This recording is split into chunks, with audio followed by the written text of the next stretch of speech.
ಆ ದೇವಿನ ನಂಬಿದವ್ರನ್ನ ಅವಳು ಯಾವತ್ತೂ ಕೈ ಬಿಡೋಲ್ಲ. ಅವಳಲ್ಲಿ ನಂಬಿಕೆ ಇಡು, ಅವಳೇ ನಿನ್ನನ್ನು ಕಾಪಾಡ್ತಾಳೆ.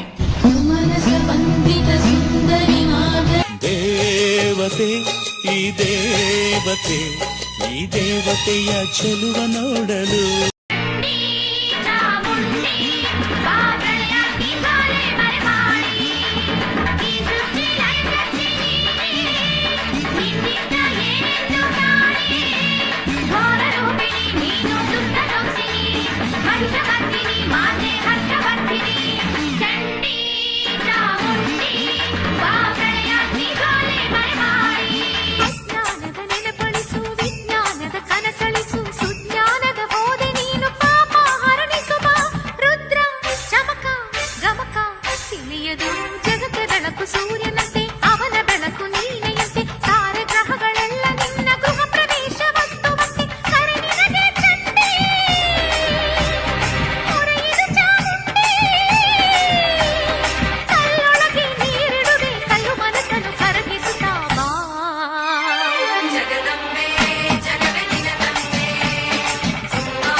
शक्ति जय धिम धिम शक्ति